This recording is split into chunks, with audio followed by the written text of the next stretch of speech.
आज हम लोग एक जिम्मेदारी के विषय में यहाँ पर बातचीत करेंगे। कलीसिया की जिम्मेदारी क्या है? जब आप परमेश्वर में विश्वास रखते हैं, प्रभु के लिए जीवन को जीना शुरू करते हैं, तो आपके ऊपर क्या परमेश्वर की जिम्मेदारी है और आप किस तरीके से उसको निभाना है। नहमिया 1 अध्याय उसका 3 पद हम पढ़ेंगे। नहमिया 1 उसका 3 पद। उन्होंने कहा, जो बचे हुए लोग बंधुआई से छूटकर उस प्रांत में रहते हैं, ये बड़ी दुर्दशा में पड़े हैं और उनकी निंदा होती है, क्योंकि यरूशलेम की शहरपनाह टूटी हुई और उसके फाटक जले हुए हैं। हालेलुया। यहाँ पर जब नहमिया ने इन बातों को सुना, नहमिया को ये संदेश मिला कि यरूशलेम की ओर जाने वाले जो लोग हैं, जो बंधुआई से छूट कर जा रहे हैं, जिनको बोला गया कि तुम अपने देश में अब जा सकते हो, अभी वे अपने देश में तो जा रहे हैं पर उनके रहने के लिए स्थान नहीं, उनकी सुरक्षा के लिए 4 दीवारी नहीं है और लोग उनका मजाक बना रहे हैं, लोग उन्हें ठट्टों में उड़ा रहे हैं। यरूशलेम की जो दुर्दशा है वो इतनी ज्यादा भयानक है, खराब है कि फाटक जले हुए हैं और दीवारें टूटी हुई हैं। अभी तो कोई भी उनके ऊपर हमला कर सकता है, कोई भी उनको नुकसान पहुंचा सकता है, कारण क्योंकि उनकी सुरक्षा के लिए जो फाटक होना चाहिए, जो दीवारें होनी चाहिए, वो नहीं है। हालेलुया। और जब नहमिया ने इन बातों को सुना तो वचन में लिखा हुआ है, वो 4 पद पढ़ेंगे। नहमिया 1 का 4। इन बातों को सुनने के कारण जब उसने यरूशलेम की दुर्दशा के विषय में सुना तो बड़ा दुखी हो गया, वो बेचैन हो गया और लिखा 4 पद में, ये बातें सुनते ही मैं बैठकर रोने लगा और कितने दिन तक विलाप करता और स्वर्ग के परमेश्वर के सम्मुख उपवास करता और यह कहकर प्रार्थना करता रहा, हे स्वर्ग के परमेश्वर यहोवा, हे महान और भययोग्य ईश्वर, तू जो अपने प्रेम रखने वाले और आज्ञा मानने वालों के विषय अपनी वाचा पालता है और उन पर करुणा करता है, तू कान लगाए और आंखें खोले रहे कि जो प्रार्थना में तेरा दास इस समय तेरे दास इजरायलियों के लिए दिन रात करता रहता हूँ, उसे तू सुन ले। मैं इजरायलियों के पापों को जो हम लोगों ने तेरे विरुद्ध किए हैं मान लेता हूँ। मैं और मेरे पिता के घराने दोनों ने पाप किया है। हमने तेरे सामने बहुत बुराई की है और जो आज्ञाएं, विधियां और नियम तूने अपने दास मूसा को दिए थे, उनको हमने नहीं माना। आगे खत्म हो गया। 4 पद में बोला है, इतना लंबा हो गया तो आपको बोलना चाहिए ना। अरे तो मैं कुछ बोल रहा हूँ, उस बात को सुनो तो सही। आप तो नॉन स्टॉप पूरा मेट्रो बना दिया। Hallelujah, hallelujah. यहाँ पर 4 पद में क्या लिखा हुआ है? इन बातों को सुनने के बाद मैं क्या हो गया? बैठकर रोने लग गया, उपवास करने लग गया। किस लिए? परमेश्वर यरूशलेम की दुर्दशा को आप देखें, आपके लोगों की जो बदनामी हो रही है आप सुने। परमेश्वर, मैं तेरा सेवक, मैं तेरा दास होने के नाते मैं आपसे प्रार्थना कर रहा हूं, मेरे लोगों के ऊपर दया करें, मेरे लोगों के ऊपर तरस खाएं। प्रियो, जो लोग यरूशलेम के अंदर हैं, जो यरूशलेम के अंदर जो मजाक का कारण बने हुए हैं, वो शायद इन बातों को नहीं जानते कि नहमिया क्या प्रार्थना कर रहा है। हालेलुया। वो किस तरीके से प्रार्थना कर रहा है उनको नहीं मालूम, पर नहमिया उन गुनाहों के लिए भी माफी मांगता है जो उसने नहीं किए। समझ में आ रहा है? नहमिया उन गुनाहों के लिए भी माफी मांगता और क्या कहता है? जो मेरे पुरखाओं ने किए, बाप दादाओं ने जो पाप की जिसकी सजा ये मिली है कि तेरे लोग बंधुआई में गए, तेरा भवन उजड़ गया, तेरी जो शहरपना वो तोड़ दी गई, तेरे लोग गुलामी में बुरी दुर्दशा में चले गए, और आज अगर वापस लौट रहे तो मजाक का कारण बन गया। प्रियो, हमेशा एक बात को याद रखें, जो आप यीशु को जान जाते हैं, यीशु के पीछे आप चलना शुरू करते हैं, तो आप शैतान का सबसे बड़ा टारगेट आप बन जाते हैं। आपका उठना, बैठना, चलना, काम करना। अब ये मत सोचिए कि मैं 2 आंखों से संसार को देख रहा हूं। आप 2 आंखों से संसार के लोगों को देख रहे हैं, 2 कानों से सुन रहे हैं, पर आपकी हर हरकत के ऊपर कितने कान लगे हुए मालूम है? कितनी आंखें आपको देख रही हैं? आपकी छोटी से छोटी गलती का भी लोग मजाक बना सकते हैं, आपको ठट्टों में उड़ा सकते हैं। कुछ भी हुआ, कुछ भी, लोग सीधा बोलेंगे। प्रभु को मानने वाले लोग, यीशु को मानने वाले लोग, आपके साथ ऐसा हो रहा है, बड़ी शर्म की बात, बड़ी शर्म की बात। आप लज्जित होंगे, आप वहां पर कुछ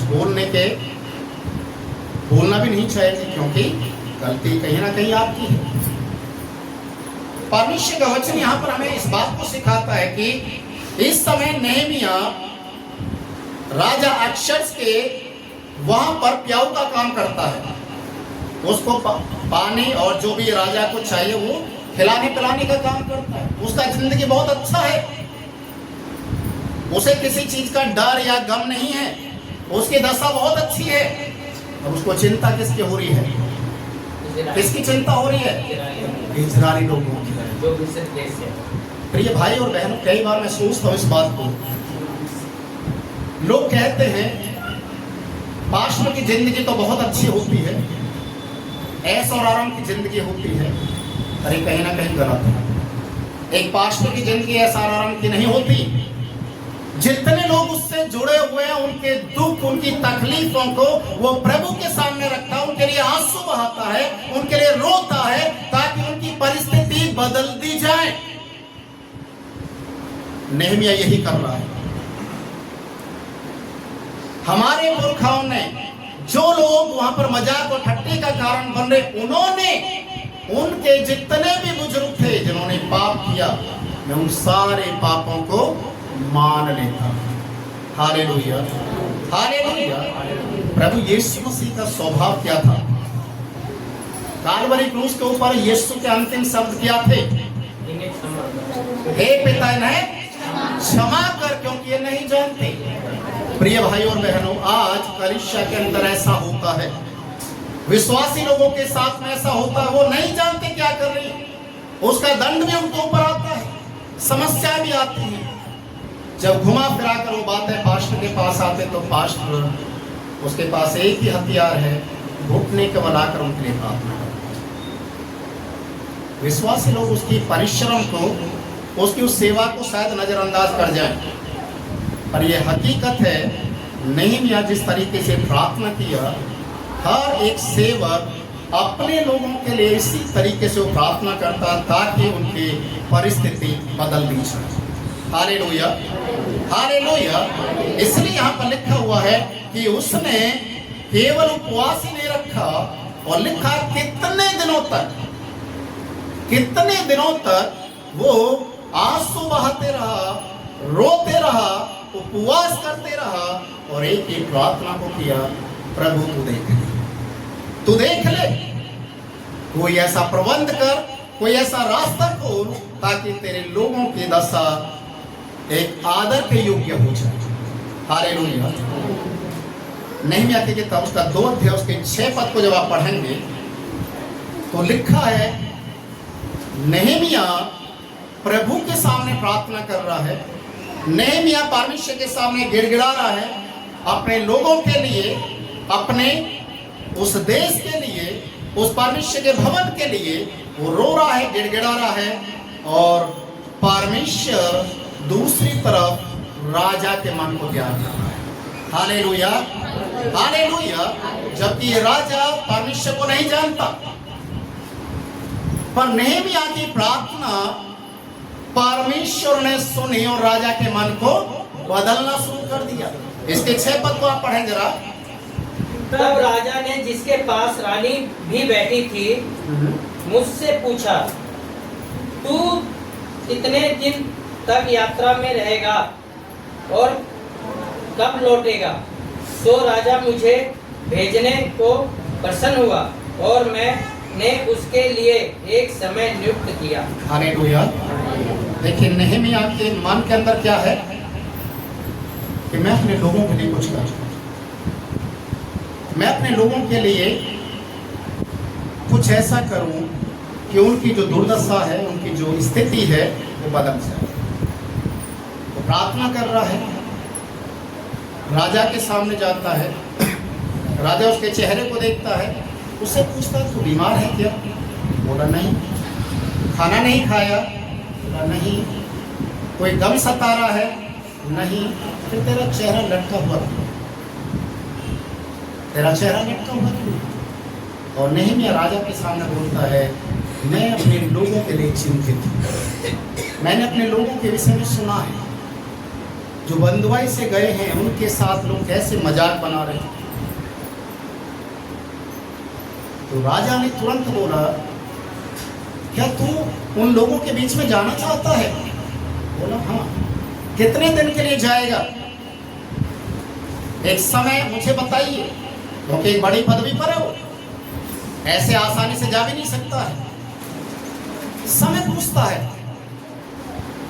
और नेहमिया परमेश्वर को धन्यवाद करता है कि प्रभु ने राजा के मन को तैयार किया है।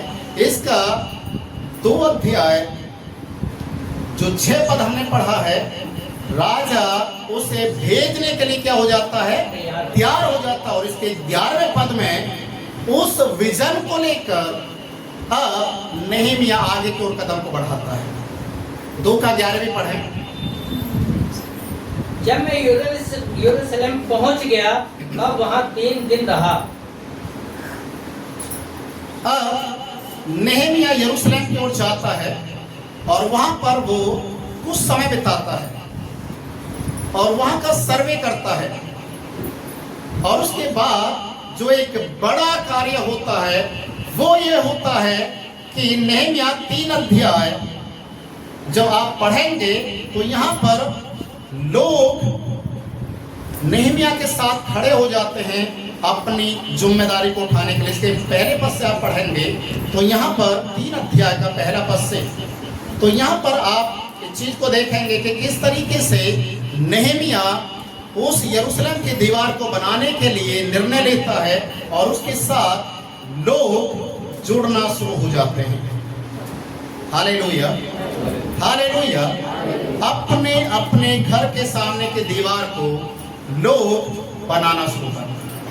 जब आप 3 अध्याय को पूरा पढ़ेंगे तो आपको मालूम चलेगा किस तरीके से इन लोगों ने उस दीवार को बनाना शुरू किया। जो जिसके घर के सामने दीवार थे वो खड़े हुए, उन्होंने अपनी कमर को कसा।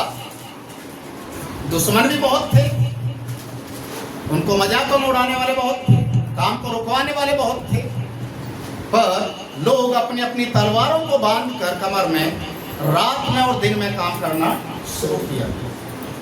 और ये एक अपने आप में एक बहुत बड़ी बात है कि ये यरूशलेम की सारी दीवार जो टूटी हुई थी, उसके जो फाटक जले हुए थे, वो कितने दिन में बनकर तैयार हो गया? इसका 6 अध्याय निकालेंगे। नेहमिया 6 अध्याय उसके 15 पद से आप पढ़ेंगे, 15 से 17।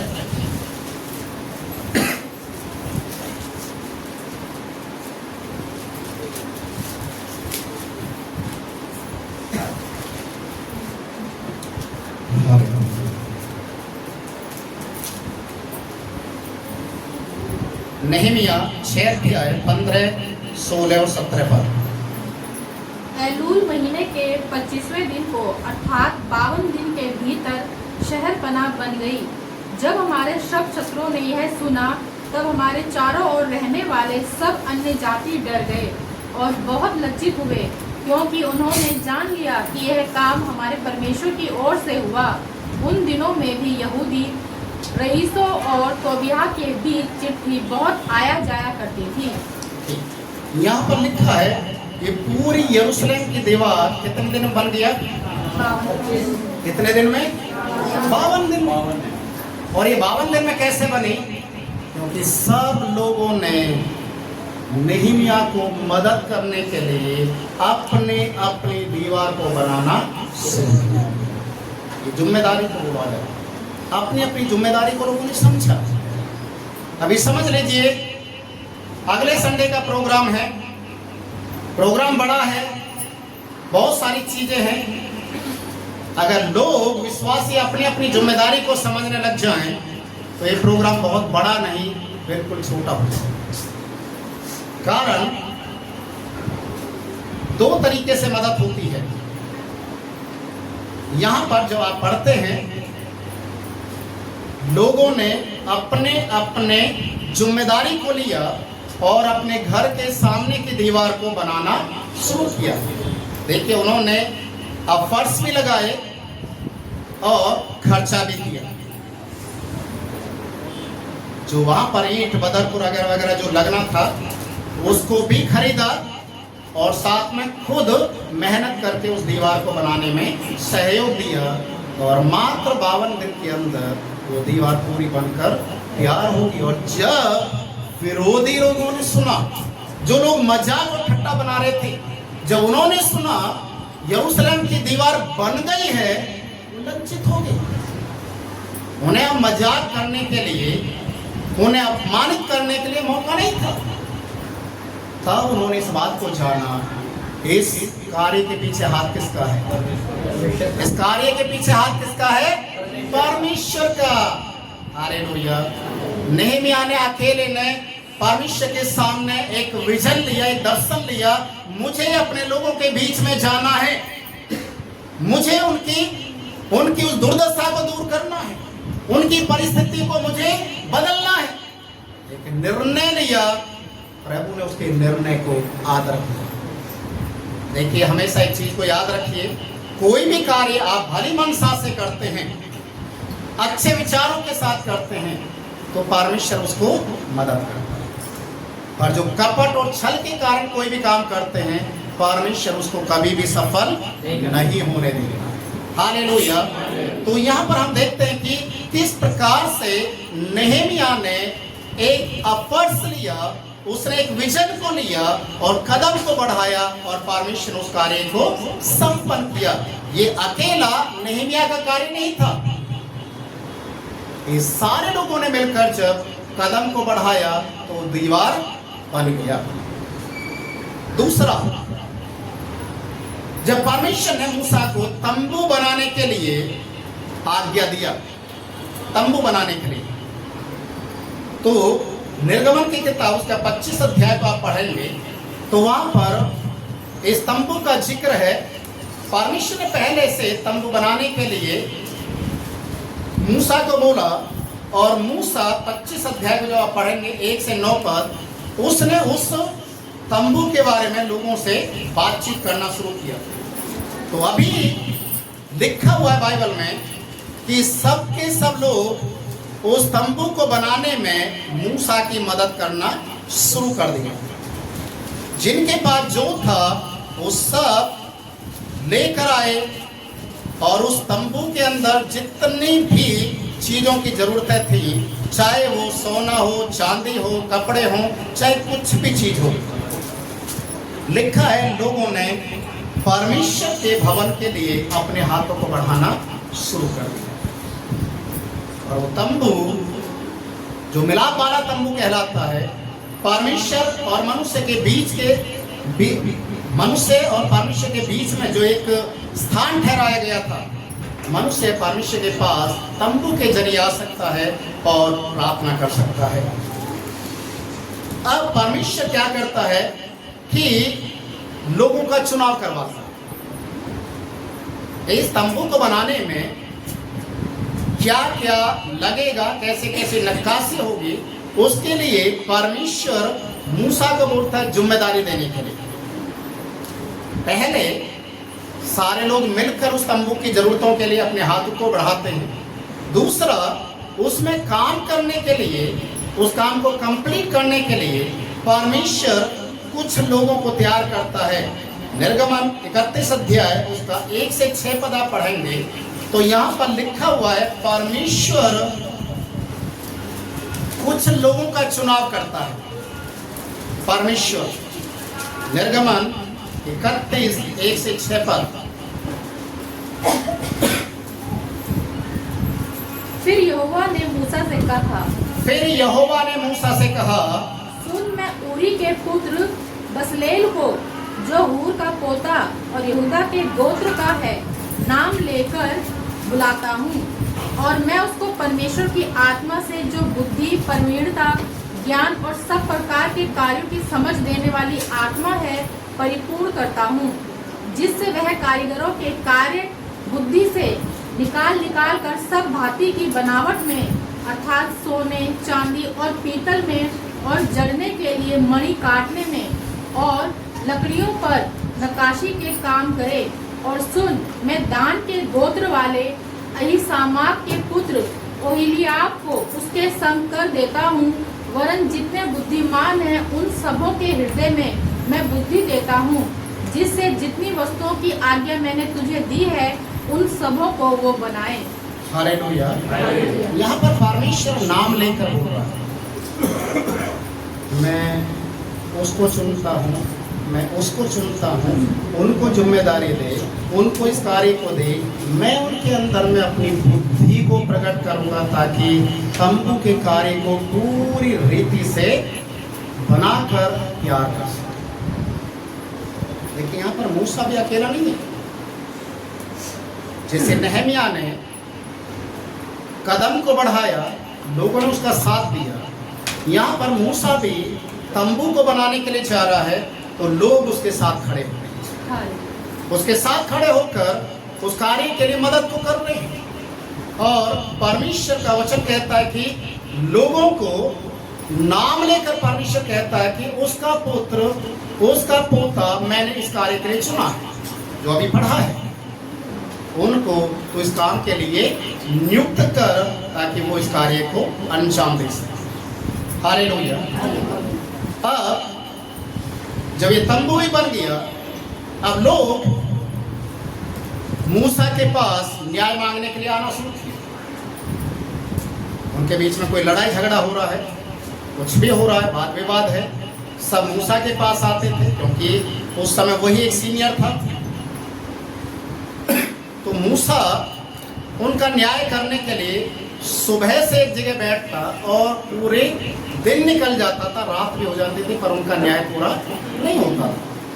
तो एक दिन ससुर जी उसके आगे घूमते हुए अपने बेटी दामाद से मिलने के लिए, ससुर जी घर में इंतजार कर रहे हैं मेरे दामाद जी कब आएंगे, पर दामाद तो कहाँ बैठे हुए लोगों का न्याय करने के लिए। ससुर इंतजार कर रहे हैं, दामाद नहीं आ रहा, और आया तो रात में थक कर आया और आकर चुपचाप सो गया। देखिए परमेश्वर कभी कभी ऐसे व्यक्ति को भी ज्ञान देने के लिए इस्तेमाल कर सकता है जो शायद आप नहीं समझ पाते। निर्गमन उसका 18 अध्याय 13 और 14 पद आप पढ़ेंगे तो यहाँ पर लिखा है, मूसा की ससुर ने जब देखा कि मूसा तो मुझे भी समय नहीं दिया और मेरी बेटी मेरे बच्चों को भी कहां से समय देगा, तो उसने एक सलाह दिया। और सलाह क्या दिया कि तू जो ये कार्य को करता है तू थक जाएगा, परेशान हो जाएगा, पर सबका न्याय नहीं चुका पाएगा, इसलिए मेरी सलाह को मान, कुछ लोगों को ये जिम्मेदारी देना शुरू कर। Hallelujah, hallelujah. उसके 24 से 26 पद में लिखा है, मूसा ने अपनी ससुर की बात को मानकर लोगों को जिम्मेदारी दिया, न्याय करने की जिम्मेदारी। जो अभी तक मूसा कर रहा था, अब परमेश्वर या इस समय उसका ससुर एक तरीके से उसको शिक्षा देने वाला एक गुरु बन गया, और उसके कहने से उसने 10 लोगों के ऊपर एक व्यक्ति को ठहराया, वो उनका न्याय करे। उसके बाद फिर 50 लोग, फिर 100 लोग, फिर उससे ज़्यादा लोग। जो इस तरीके से उसने लोगों को जिम्मेदारी दे दिया कि वे लोगों का न्याय करें, और जब किसी के पास उनका न्याय चुकता नहीं होगा तो मेरे पास। तो मूसा ने जब कहना माना, इस बात को माना, तो जिम्मेदारी सबको देना शुरू कर दिया। अभी मूसा फ्री हो गया। Hallelujah, hallelujah. जब कलीसिया की सेवकाएं को सारे लोग मिलकर उठाना शुरू करते हैं, जिम्मेदारी को लेना शुरू कर देते हैं, तो पास्टर रिलैक्स हो जाता है। और अगर पास्टर ही प्रार्थना करे, पास्टर ही गीत गाए, पास्टर ही बजाए, पास्टर ही प्रचार करे, पास्टर ही सुसमाचार प्रचार करे, पास्टर ही सारे काम करे, पास्टर तो कितना जल्दी ऊपर पहुंच जाएगा, है ना? क्योंकि सारी जिम्मेदारी अगर पास्टर, मैंने कई सारी चर्चिस में मैंने देखा है, पास्टर ही सब कुछ करता है। शुरुआत की प्रार्थना, भजन संहिता पास्टर पढ़ेगा, प्रार्थना भी वही करेगा, वचन भी वही प्रचार करेगा, गाने भी वही गाएगा। कब तक उसकी जो ताकत है, एनर्जी कब तक बनी रहेगी? जिम्मेदारी को देना। मूसा ने जिम्मेदारी दी और कार्य सही होने लगे। अब तीसरी बात, प्रभु यीशु मसीह ने भी सुसमाचार के कार्य को क्या लोगों में बांटा, जिम्मेदारी दिया अपने चेलों को, दिया 12 चेलों को। Yes, hallelujah. प्रभु यीशु मसीह अकेला था जो सुसमाचार के कार्य को कर रहा था। वो जगह जगह जा रहा है, उसे भी थकावट हो रही होगी, उसे भी भूख प्यास लग रही होगी, क्योंकि इंसान के शरीर में था। आखिरकार प्रभु यीशु मसीह ने भी अपने चेलों को जिम्मेदारी दी। जब मत्ती रचित सुसमाचार 10 अध्याय पढ़ेंगे, उसके पहले पद को पहले से आरंभ करेंगे, तो वहां पर लिखा है, पहले यीशु 12 चेलों को नियुक्त करता है, उनको भेजता है सुसमाचार प्रचार करने के लिए। तुम जाओ, प्रचार करो। उसके बाद जब देखा कि 12 चेलों से पूरा कवर नहीं हो पा रहा है, तो यीशु ने 70 चेले फिर और नियुक्त कर। Hallelujah, hallelujah. लूका रचित सुसमाचार 10 अध्याय में ये बात लिखी हुई है कि पहले 12 चेलों को नियुक्त किया और उसके बाद 70 चेलों को नियुक्त किया। अभी जब सुसमाचार का कार्य आरंभ हुआ, पेंटिकोस्ट के दिन कितने लोग थे जिन्होंने पवित्र आत्मा पाया? कितने? थोड़ा ऊंची आवाज में बोलिए, अगर सच बोल रहे तो बोलिए ऊंची आवाज में। 120। कितने थे? 120। 120। अभी सोचने वाली बात है, आरंभ कितने से हुआ? 12। फिर वो बढ़ते हुए कितने पे गया? 70। उसके बाद 120। अगर यीशु जिम्मेदारी नहीं देता तो क्या ये सुसमाचार हम तक पहुंचता? नहीं पहुंचता। देखिए भाई और बहनों, कलीसिया की जिम्मेदारी अब ये भी है कि पास्टर अकेला सुसमाचार प्रचार नहीं करेगा। प्रभु ने पहले से ठहरा दिया, हर एक विश्वास करने वाला सुसमाचार प्रचार करेगा। हालेलुया। चिन्ह चमत्कार तो बाद की बात है, वो तो सब होंगे, पर जिम्मेदारी को लेना है। हालेलुया। और चौथी बात, पौलुस जब सेवकाई का निर्माण किया, कलीसिया बनाने का कार्य किया, तो उसने भी एक ऐसी जिम्मेदारी को दिखाया जो कलीसिया से संबंधित है।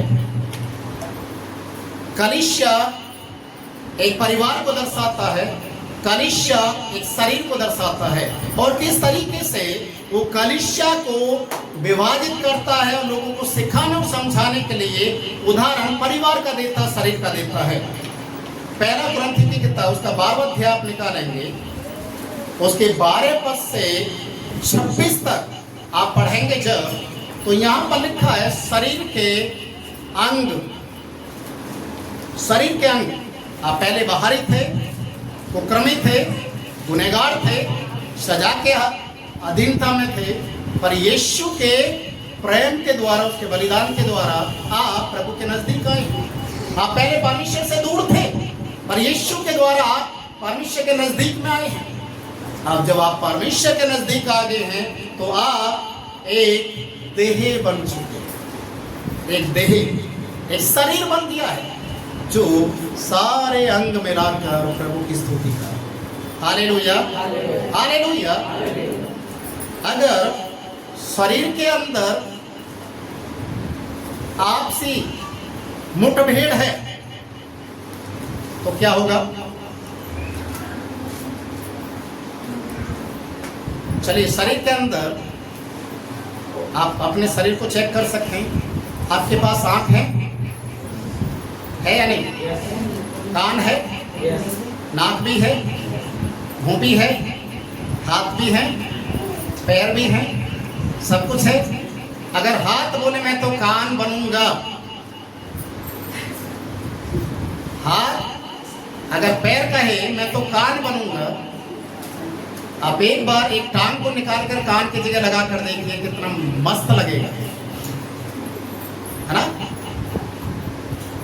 अगर आंख बोले मैं तो नहीं देखना चाहती, मैं आंख बनूंगी नहीं, मुझे तो बार बार कोई ना कोई देखता है, गंदी चीजें मुझे दिखाई देती हैं, मैं तो जीभ बनूंगी।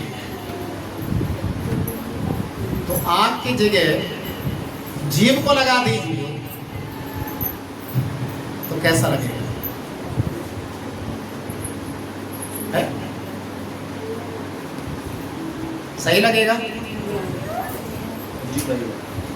भाई और बहनों, जो परमेश्वर ने शरीर के अंगों को जहां लगाया है बड़ी खूबसूरती से लगाया। उन सब का काम अलग अलग है, सारे अंगों का काम अलग है।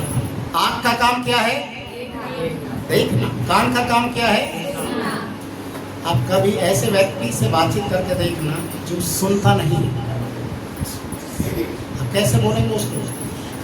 सारों में कई बार सारों में समझे। या तो ऊंचा बोल। चलिए, उसको सुनता पर ऊंचा सुनता है तो कैसे समझाएंगे उसको? खाना खाएगा 10 बार बोले तब बोले हाँ। प्रिय भाई और बहनों, ये कुछ ऐसी चीजें हैं जो अपने आप में परमेश्वर की ओर से सही जगह परमेश्वर ने निर्माण किया, क्योंकि मनुष्य का जो सृष्टि है वो प्रभु के स्वरूप में है, परमेश्वर के स्वरूप में है।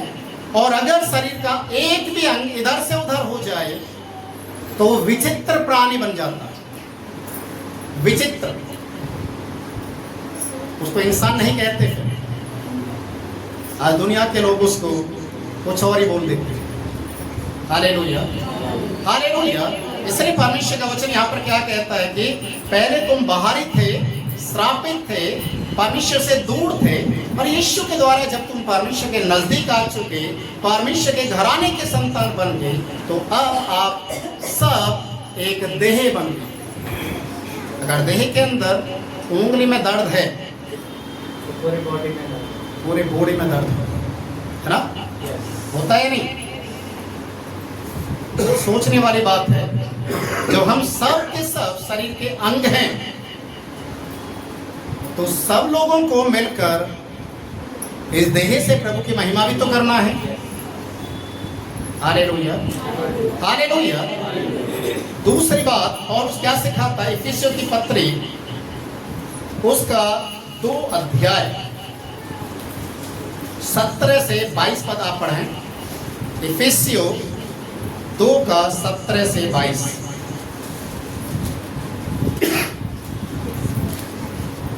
उसने आकर तुम्हें जो दूर थे और उन्हें जो निकट थे, दोनों को मेल मिलाप का सुसमाचार सुनाया, क्योंकि उसी के द्वारा हम दोनों की एक आत्मा में पिता के पास पहुंच होती है। ये साजिद पढ़ें। इसलिए तुम अब विदेशी और मुसाफिर नहीं रहे, परंतु पवित्र लोगों के संगी, स्वदेशी और परमेश्वर के घराने के हो गए। हालेलुया। अभी आप कौन हैं और पहले कौन थे? पहले कौन थे? स्वदेशी। स्वदेशी का मतलब जानते हैं? अपने देश का नहीं होता, अपने देश का उसको खुद ही नहीं पता है, कहाँ का है? स्वदेशी अपने देश का, स्वदेशी अपने देश का और परदेशी दूसरे देश का। दूसरे देश का। हाँ, पहले तुम बाहर के थे, हाँ, मुसाफिर थे, मुसाफिर थे, बाहर के थे, पर अभी तुम कहाँ आ गए? स्वदेशी वाले पर। अपने देश मतलब अपने प्रभु के पास आ गए। हाँ, अभी आपका देश क्या ये देश है जिसमें आप रह रहे हैं? नहीं, सियोन देश हमारा है देश, रहते हैं हम परदेश, जाएंगे हम अपने देश। अब समझ में आ रहा है हम कहाँ हैं? हम परदेश में। और हमारा जो अपना देश है वो परमेश्वर तैयार करता है। हालेलुया। वहां तक जाना है, इसलिए जिम्मेदारी, एकता, जहां पर एकता है, जहां पर जिम्मेदारी लेना लोग स्वीकार करते हैं, वहां पर बड़े से बड़े कार्य हो जाते हैं। अभी सबसे पहला एकता का एक जिक्र बाइबल में हम पढ़ते हैं, जिस समय जल प्रलय से लोग बाहर निकले और उन्होंने एक ऐसे जगह को ढूंढ लिया जो अच्छी जगह थी, और वहां पर वे लोग एक मीनार बनाना शुरू कर दिया। और उनका विचार क्या था कि हम पूरी पृथ्वी पर ना जाएंगे, एक ही जगह रहेंगे, हमारे बेटा पोते परपोते सब एक ही बिल्डिंग में रहेंगे, इसलिए कहीं जाने की जरूरत नहीं है। तो उन्होंने एक मीनार को बनाना शुरू कर दिया। और बाइबल में लिखा है उस समय एक ही भाषा थी, एक ही विचार था, और जो कुछ करते थे वो सब बराबर तरीके से करते थे। तो उन्होंने मीनार बनाना शुरू कर दिया, जिसका नाम क्या रखा गया? उस गुम्मट का नाम भी तो कुछ होगा, बेबीलोन। ये बाद में एक बहुत बड़े देश को दर्शाता है जहां पर इजराइल लोग गुलामी में लिख जाते हैं। उन्होंने बनाना शुरू कर दिया और परमेश्वर ने देखा, मैंने तो आशीर्वाद इनको कौन सा दिया था, पर ये लोग क्या कर रहे हैं? ये तो एक ही जगह पे स्थिर है। इसका मतलब ये तो बड़े बन जाएंगे और मुझे कहीं ना कहीं छोटा कर देंगे। तो बाप ही रहता है, तो बेटा चाहे कितना बड़ा हो जाए फिर भी बेटा ही कहलाएगा। तो परमेश्वर ने सोचा, मैंने आशीर्वाद दिया पूरी पृथ्वी पर फैलने के लिए, एक ही जगह कितनी पीढ़ियों का विचार बनाकर बैठ गए। तो परमेश्वर ने क्या कहा, चलो इनकी भाषा को हम क्या कर दें, गड़बड़ी डाल दें। तो वहां से भाषा में गड़बड़ी आ गई। आज पूरे दुनिया के अंदर कितनी भाषाएं मालूम है? कितना? 6,500। चलिए हम 6,500 ही मान लेते हैं। भारत में कितनी है? में ये 4,000 से करीब 46 हैं? 4600, 4,600। कहाँ की भाषा है? भारत में इंडिया। है बस। ये सही बता रहे हैं। पूरे भारत में। भारत की 4,000 से कुछ ऊपर भाषाएं भारत की हैं, और पूरी दुनिया के अंदर सारी मिलाकर 6,500 से ऊपर है, आसपास में 6,500 के आसपास में। तो जब वो गुम्मट बनाया जा रहा होगा तो कितने लोग होंगे वहां पर? जितनी भाषाएं हैं उतने ही लोग होंगे। तो वहां से उन लोगों का इधर उधर जाना, तालमेल गड़बड़ हो गया। तालमेल खराब हो गया, बिल्डिंग बनाना बंद हो गया। और आज परमेश्वर एक तालमेल को चाहता है। आज परमेश्वर चाहता है जिम्मेदारी को हम लेना शुरू करें। आप जिम्मेदारी को लेंगे, आप परमेश्वर के साथ खड़े हो जाएंगे, आप अपने सेवक के साथ, पास्टर के साथ आप खड़े हो जाएंगे और बोलेंगे कि पास्टर जी हम आपके साथ हैं, बताइए हमें क्या जिम्मेदारी दी जाएगी। और आपको जिम्मेदारी दी जाती है और आप पूरी अच्छी तरीके से उसको निभाते हैं तो पास्टर को सुकून मिलेगा और परमेश्वर का आशीर्वाद भी मिलेगा। पर अगर आप जिद करके बोलेंगे मुझे तो पुलपिट ही चाहिए, मैं गेट पर क्यों खड़ा हूं, मैं लोगों को चाय पिलाने के लिए थोड़ी पैदा हुआ हूं, मैंने तो टाई लगा रखी है, मैं तो सामने स्टेज पर माइक लेकर खड़ा हूंगा तो ठीक है, नहीं तो मैं अपने घर में बैठूंगा। ये विरोध करने वाली आत्मा कभी भी भला नहीं करती। हालेलुया। जिम्मेदारी को समझें, जिसको जिम्मेदारी दी जाती है जिम्मेदारी को उठाएं। नेहमिया से हमने आरंभ किया, नेहमिया ने कदम को बढ़ाया, लोगों ने उसका साथ दिया। मूसा ने परमेश्वर के तंबू को बनाना शुरू किया, लोगों ने साथ दिया। और जब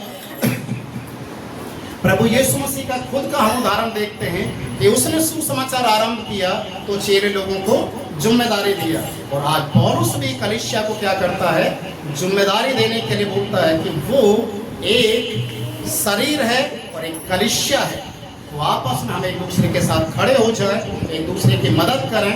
और विशेष जब कोई भी चर्च का फंक्शन होता है तो उस समय खड़े हों हर तरीके से। ऐसा नहीं है कि पास्टर बोल रहे हैं तो बोलते रहने दो, हम तो अपनी मन की करेंगे, ये ढीठ आत्मा निकालेगी, ये अच्छा नहीं है। ये इसको कहते हैं विरोध करने वाली आत्मा। देखिए स्वर्ग के अंदर सबसे पहला लड़ाई और युद्ध कब क्यों हुआ मालूम है? जिसे आप शैतान का नाम आज आप देते हैं, शैतान के नाम से बुलाया जाता है, उसका नाम इब्लिस था। उसने भी विद्रोह किया, इसलिए परमेश्वर ने स्वर्ग से उसको गिराया। तो आप उस विद्रोह की आत्मा से बाहर निकलें और अपने आप को आज्ञाकारिता की आत्मा से परिपूर्ण करें। हालेलुया। आइए प्रार्थना करें, सभी अपनी आंखों को बंद करें, प्रार्थना करें।